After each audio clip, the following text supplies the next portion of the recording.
এই দুনিয়াতে আপনার মা ছাড়া আপনাদের পাশে দাঁড়ানোর মতন কেউ আছে কিনা? না, আমার মার আমাদের ছাড়া কেউ নাই। আর আমার মার যদি কিছু হয়ে যায় তাহলে আমাদেরও মানে কেউ নাই আমার মা ছাড়া আর কি। বাবাকে মনে পড়ে না? পরে, কিন্তু বাবা তো আমাদের মনে পড়ে না। দুনিয়া বলতে কে? মা। মা। দুনিয়াতে একটা কুকুরের মূল্য আছে, কিন্তু আমাদের কোনো মূল্য নাই। আমাদের ওই আমরা গরিব মানুষ, আমাদের রাস্তায় দোকান করে খাই। আমার 4 বছর ধরে আমার স্বামী ফালাই থুয়ে চলে গেছে। কি দোষ ছিল আপনার? আমার কোনো দোষ ছিল না। আমার স্বামীর সাথে আমার কোনো দিন ঝগড়া লাগে নাই, মারামারিও হয় নাই কোনো।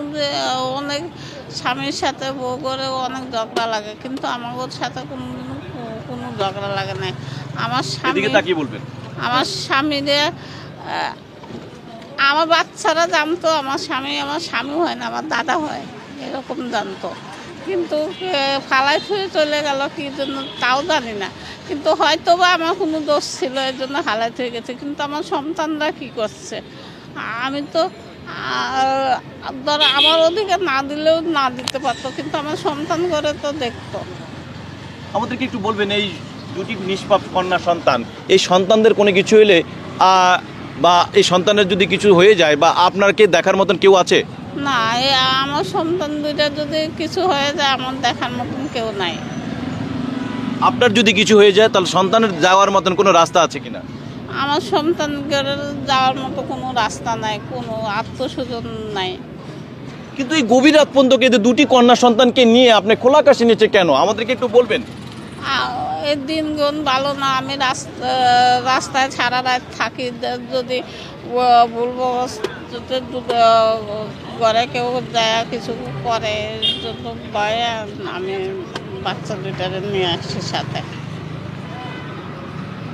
আপনার থাকার ঘরটা আগে কেমন ছিল, এখন কি অবস্থানটা? আপনার স্বামী যখন ছিল তখন আপনাদের সংসার কেমন চলছিল?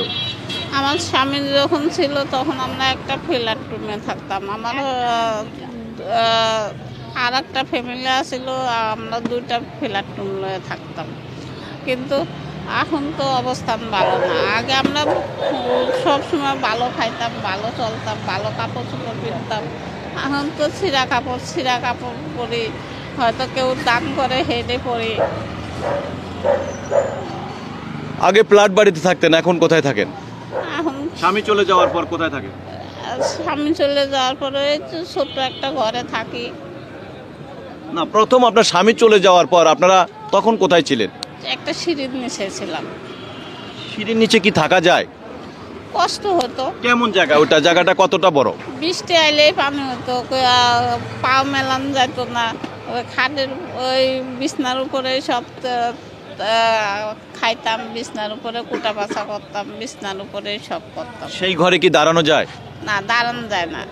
বইলে আমার হাইট যতটুকু, আমার মাথার হাইট যতটুকু, এতটুকু ছাদের হাইট ছিল। তো এই ঘরে আপনারা বসবাস করতেন? জি। স্বামী চলে যাওয়ার কারণটা কি আমাদেরকে একটু, কোন দোষের কারণে আপনার স্বামী আপনাকে ছেড়ে তাকে যাকে বোন ডেকেছিল সেই বোনকে নিয়ে চলে গেল? আমার সাথে তো কোনো সময় ঝগড়াঝাটি লাগে নাই, কেন চলে গেল আমি বলতে পারবো না। ফারজানা এবং পাইমা, আমাদেরকে একটু বলবেন যে আপনার বাবার কথা মনে পড়ে কিনা, আর বাবাকে কতদিন হয়েছে দেখেন না?